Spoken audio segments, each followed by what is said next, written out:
Hey, welcome to another episode of Your Faith and Health Community.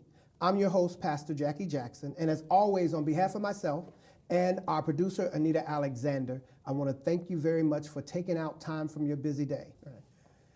And hopefully, we'll give you some information that will improve your quality of life. Now, before we get started, you know I'm going to get on my soapbox about healthcare or about health insurance. Since the last time we've been together, I hope you've gotten insured if you're not insured. So get your health insurance. If you don't do it for you, do it for the people that you love. Do it for your wife. Do it for your husband. Do it for your children. But, in all honesty, do it for yourself. Okay? Now, you're in for a treat because I'm going to stop right here because we have an awesome guest today, Dr. Keith Melvin, and we want to have a good time to talk about him. You've probably been to some of his events or one of his events that happen each year, especially if you're a cancer survivor or you are a family member or someone you know, someone you love, someone you work with, your neighbor, your teacher, your student, somebody, possibly so. You probably met Dr. Melvin. Now, just to give you a little bit of information about him before we start, Dr. Melvin is with Mercy Health, and he's in internal medicine. So if you go to Mercy Health, you may have an appointment with him. You may look at his face when he comes up and go, I know him. He's also a graduate or alum of Withrow High School, and I think that's the Tigers. Yeah, it's the Tigers, right? Okay, so the Tigers. He also went to Fisk University and UC College of Medicine. So, Dr. Melvin, thank you very much for being on the show.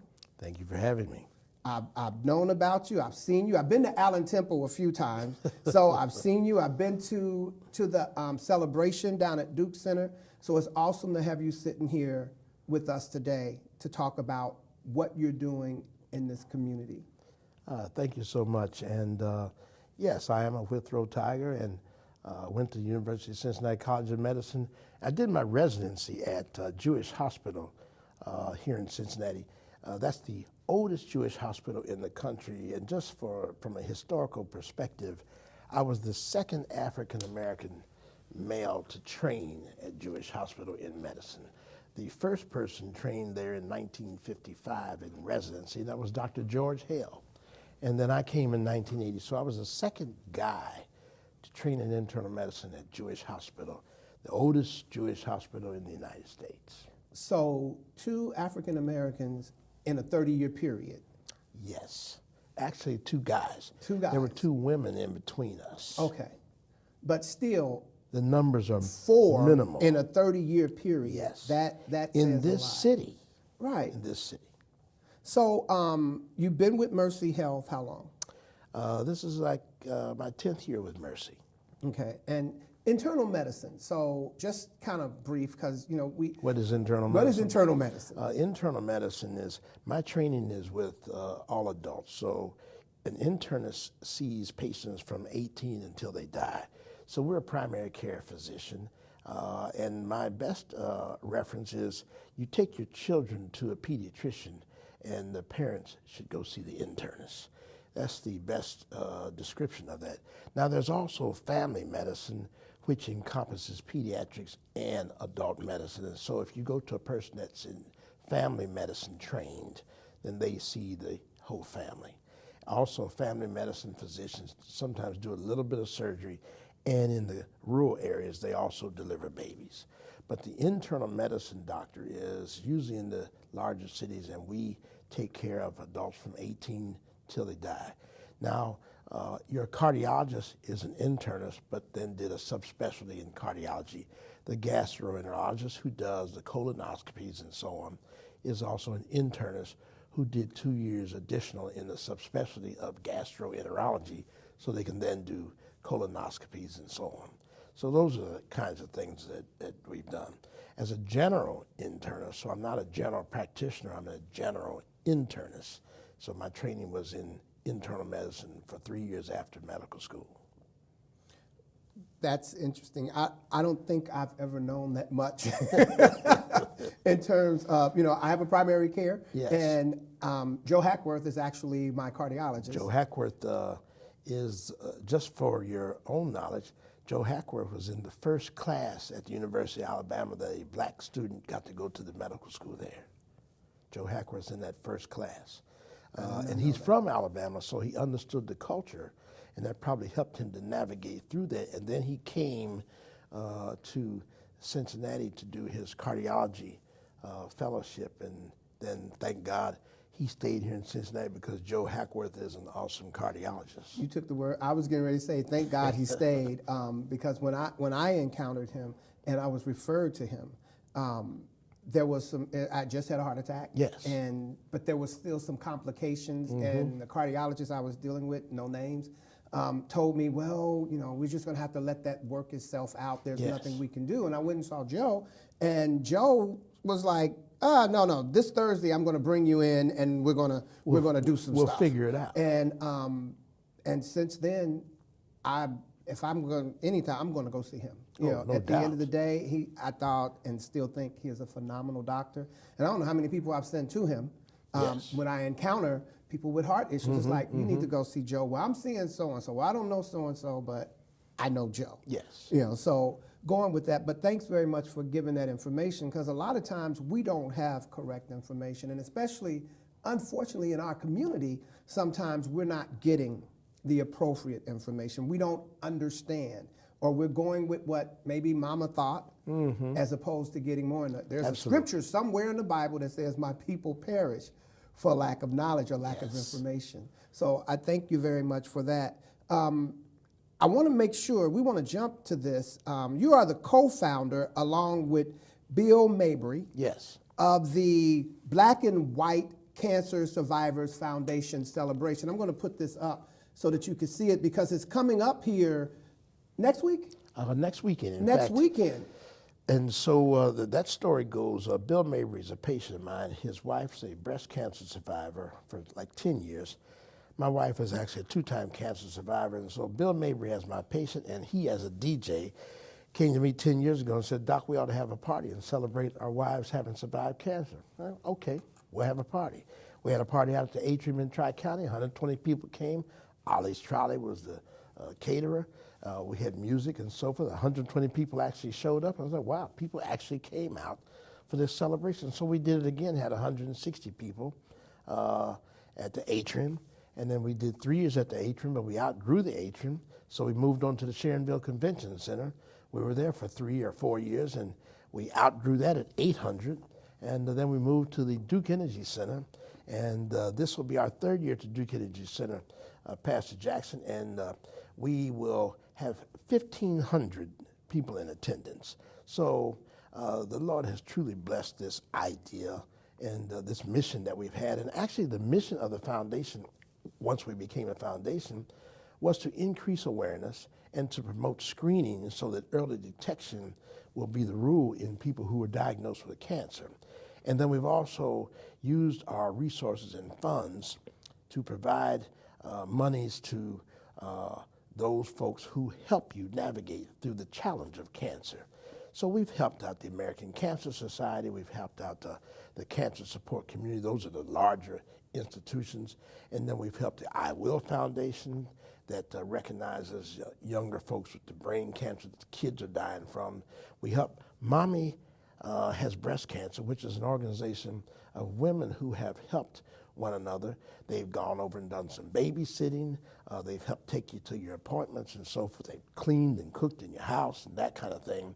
And we also helped the Erica J. Holloman Foundation. That is about the triple-negative breast cancer that affects young women, but particularly has an affinity for young African-American women. So we helped those organizations. Last year, we added in Blue Against Cancer, which is the police officers organization that is helping police officers that have been diagnosed with cancer.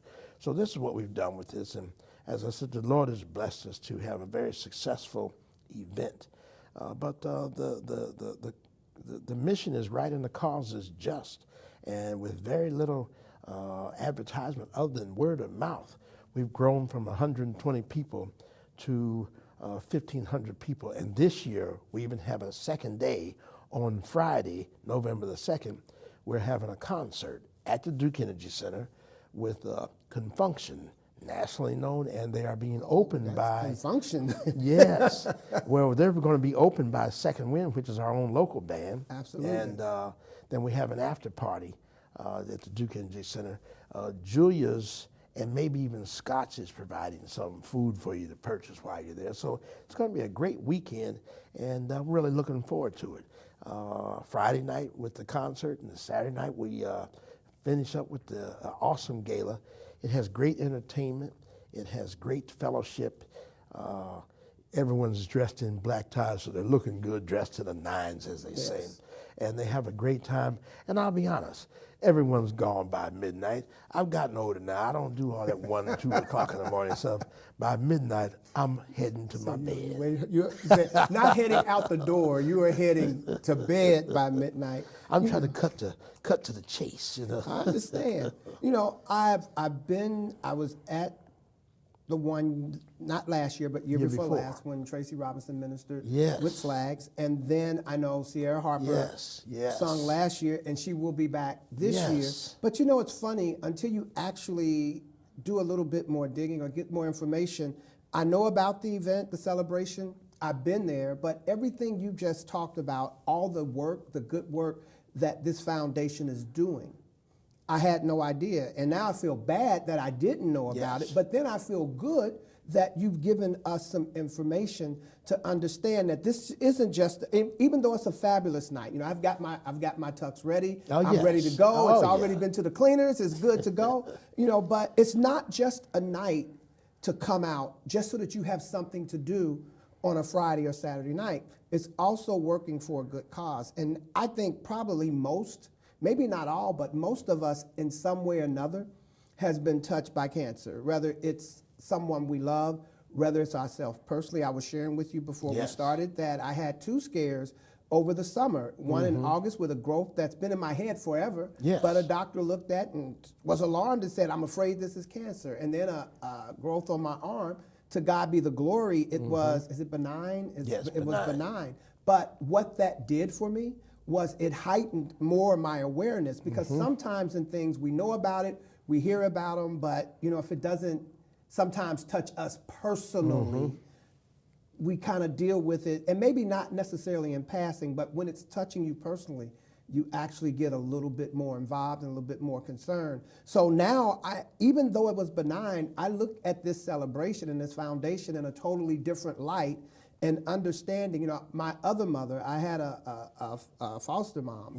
My foster mom died of cancer, and back in that time, this was like 74, so I was about 14. You know, back then you didn't tell your kids everything, so I had no idea. I didn't know what cancer was, but she passed. So, but this is giving me more. It's opening my eyes, and this celebration, this next weekend, is very important for people to come out. Whether you are a survivor yourself of cancer, whether you have someone in your family who's suffering with it now, or maybe, unfortunately, we've lost them. But either way, it's a night to come out, to be around people who understand, who either have been where you are, they're where you are, but they understand. So it's a night to come out in it. Well, no, now it's 2 nights to come out and enjoy yourself for a cause that is important in our community. And then you've got Confunction.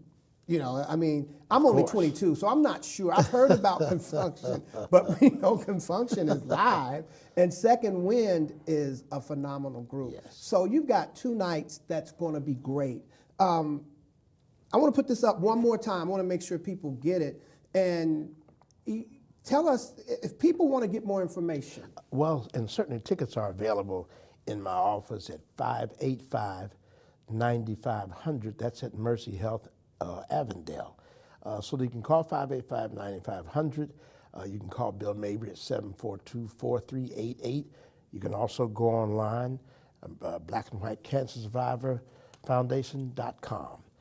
But I'd say, and then of course my team members all have tickets, but at this point I would say I'd probably call my office. Call your office. Because soon the online sales will stop just because of time.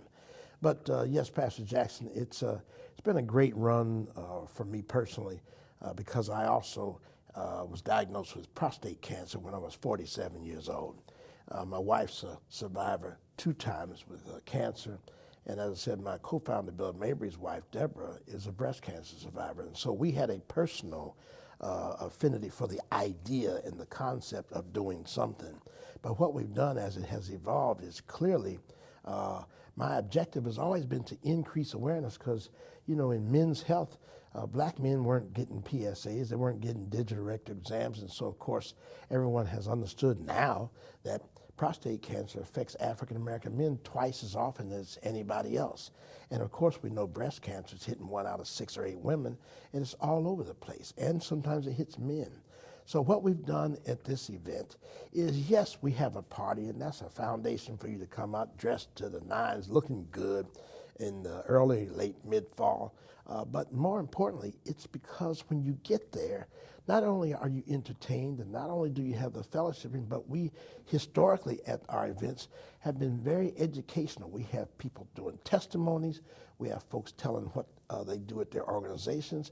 My sponsors, not only is Mercy Health a sponsor, UC Health is a sponsor, Oncology Hematology Care, the Urology Group, who takes care of almost all the men with prostate cancer in this city, and several others, Western Southern, you know. So there are many sponsors that we have here that are helping us to continue not only to disseminate this information, but just providing support so that we can help these other organizations. And yes, we do give money to the large, well-known organizations, such as the American Cancer Society, for which monies that we give is usually earmarked for Relay for Life of the Soul, which is a once-a-year annual affair that occurs usually in our community that's specifically targeting African Americans. So we earmark our dollars to the American Cancer Society for that event. Cancer Support Community, which is all over the United States, but one here is in Blue Ash, and I've been out there, I'm on the board. They have a great concept of helping people. If you go out there and there's hardly anyone of color there. So we have not been aware of the fact that there's an organization that's here willing, ready, able, full of resources to help people out. And so my objective and my job as a physician and as the founder has been to make sure people in our community understand that these resources are available.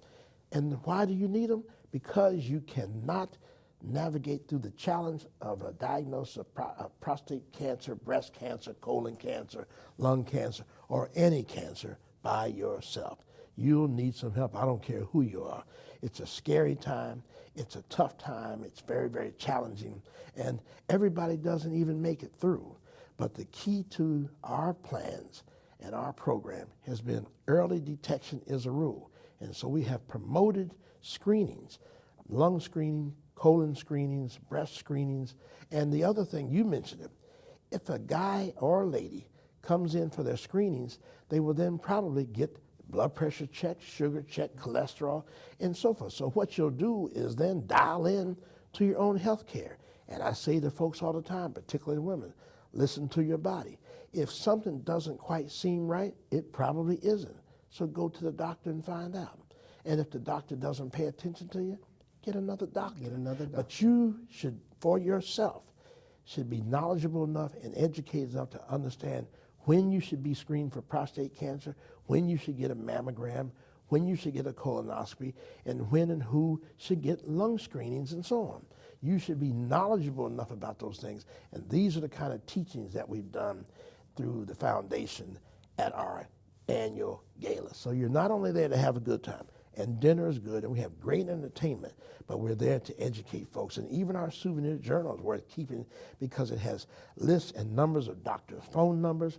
It has those resources such as the Erica J. Holloman Foundation that has provided bras for hundreds and thousands of women. Mommy, as I said, Mommy has breast cancer.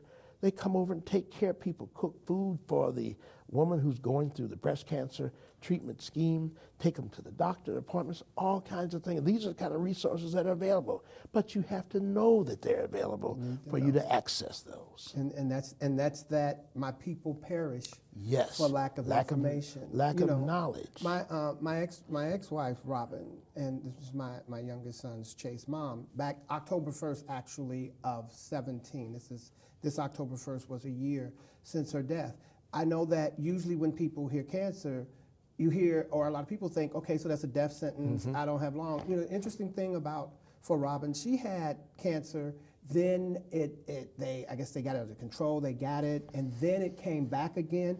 And actually, the thing is, the doctors, like I said, she died a year ago now. But before that, about 3 years before that, the doctors told her, you have 1 year. Yes. And she lived 3 more years because Yes. one of the biggest things was she just wanted to make sure she saw our son graduate. Yes. Not only did she get to see him graduate, she saw him go through into college, Yes, into a yes. year of college. So, you know, God is awesome. At the end of the day, God has the final saying. And also on a personal note, my primary care has been trying to get me to do the colonoscopy, and Dr. Vickers, and Oh, yeah. and I he's know very Dr. persistent Vickers. on it. Well, he's correct. And he's correct. But so what has happened here? You kind of talked me into it without talking me into it. So when I leave, well, not today because it'll be too late, but tomorrow morning will be my first call to him, for him to get me into setting up. I'm not thrilled about it, but you're right. You know, that's some of the things with us, and especially black men. A lot of times we won't go to the doctor. We won't go get what needs to be taken care of, and then it's too late, or not too late. But usually then we're scared to go. and I will admit, I'm nervous about it. We don't want to have any blood drawn. We don't want any needle sticks. We don't want any shots. And we've been able to get away with it because only our wives, mothers, and daughters have had to go have pap smears. We've been able to get away once we hit 18, 21 years old without going to do anything. So we've been hiding behind that machismo piece when we really are scared to go. The truth is, what I tell guys all the time, it's okay to be scared, but you still got to do it. You got to do it. I've had 3 colonoscopies, and it's time for my 4th one, and my Dr. Attar is looking for me. He's called me, and I'm going. I just got to get my time a little bit better for me to go. But it's important for you to go because we as a community must change our perspective to a proactive perspective and not the reactive perspective that we have had with everything. And I say it because I say we're always protesting when you already know they didn't want you to be there, they don't like you to come there, and they don't want you to be around. So we react and protest. The fact is, we should have been proactive in the first place with everything we do. And I try to teach my own kids, act, don't react. Because if you react, you'll have to take it back, fix it if you can, and so forth. But you can't unwind the clock, and you can't take the words back. Absolutely. So let's just act. Hold your tongue for a second and act. The fact is, we're teaching you now. You do need to have your blood drawn. You do need a PSA. You do need lung screening if you've been smoking. You do need a colonoscopy once you hit 40 or 45, and clearly at 50, but 40 and 45 for African Americans. And a woman should have a mammogram easily at the age of 40. And if she's had breast cancer in her family, I'd get one at 30 or 35. And she should do self-breast exams when she becomes a grown woman. She should already start. I've had 2 24-year-old women with breast cancer, but let me tell you this too, Pastor Jackson, I've also had 2 31-year-old men with prostate cancer, both of whom's fathers had prostate cancer, but that stuff in your family, what we have not learned and what we have not known historically, you alluded to it earlier, we haven't known what our families died from because it was always a secret. Nobody would ever talk about it. They said she had old age and all kinds of different things. They make up stuff. But now, as baby boomers, we are the first generation that actually has some knowledge. And it is our responsibility to pass that knowledge down to our children, our nephews and nieces, so they'll understand what kind of diseases are in our family. Because, you know, if you look like your mama or you look like your daddy, you're probably going to have a body on the inside that looks like them also. It's just the way it is. And you know, you talk about in our community, hypertension, diabetes, and high cholesterol. Those are I call it black man's diseases. It's high sugar, high fat, and high salt. Those are just things that's just the way it is in our community. I don't like it either. But instead of me being mad about it and upset about it, let's learn to be proactive. Don't shake the salt when it's on your plate. don't eat so much fried and fatty foods, and if you no diabetes in your family, cut out some of the carbohydrates. You know, it's not that hard. Just cut back.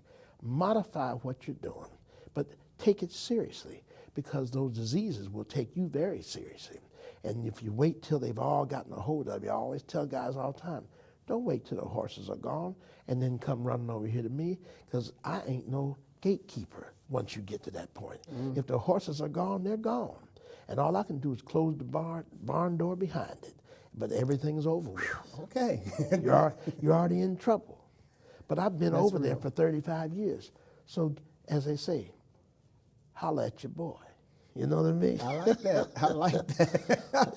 We only have a couple of minutes left. And I want to make sure that we mention again, it is the Black and White Cancer Survivors Foundation celebration. Yes. Friday night, which is November 2nd, you're going to have Confunction. And look, celebrating 45 years of funk.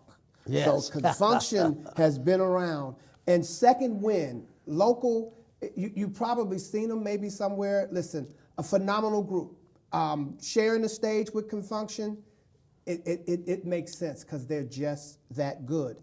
And then the actual, the gala or the actual big event, which is, well, they're both big events, but I mean the main event, let me put it that way, Saturday, November 3rd. And both times they're starting at, I'm looking. The show starts Friday night at 7, doors open at 6, and on Saturday night, the gala dinner is at 7, but the reception starts at 5:30. And we have free valet parking until it's all filled up on Saturday night. And you can still get tickets for the concert on Friday, and you can get tickets at the door. At the door. But at the gala, you cannot get tickets at the door. So make sure, listen, if you want to come out, make sure that you reach out to Dr. Melvin's office. Yes. Get your tickets. Look, don't show up without a ticket and then going, I wanted to get in. What happened? Well, he's giving you the information. But you want to come out. And free valet parking, as long as, so in other words, you know, use that other time. Don't use that other time and get there and then wonder why you can't get free parking. And they stop serving dinner after 8:30. After 8:30. And also, we have some of Cincinnati's finest firefighters will be there with wheelchairs to escort folks from the door all the way up to their seats. So some of the African-American firefighters have worked with us for the past couple of years, and Mulaney's loans the wheelchairs to us that night of the gala for that use. So we've really worked with a lot of the institutions and resources here in our community. We've worked collaboratively with all of those people and all of the folks in our community. So this is a community event. It's very diverse. There's all kinds of folks there, all ages, all races and creeds and colors and ethnicities or whatever. So you all got kinds of folks all are there. for We have everyone. the right event. And it's because cancer doesn't care who you are, where you live, what kind of job you got, or how much money's in the bank. It has an effect on all of us. And what we are still doing too, Pastor Jackson, everyone that is there learns from the education that we provide. So what we are doing is still creating ambassadors to go back to their family, their friends, their co-workers, and their community with more information, armed to tell them how important screening is, so that early detection can be the rule for all of those folks that they have an effect on. Dr. Melvin, I want to thank you again for coming out and spending time. I know you're busy. You're a week away, so I know you're busy. Thank you very much. And listen, we want to thank you for, again, spending time with us. I want to say again, on behalf of myself and our producer, Anita Alexander, we thank you. I know you got some information today that will be life-changing. So until the next time we're together, get enrolled in healthcare, go get the colonoscopy, take care of yourself, stay faithful, stay healthy.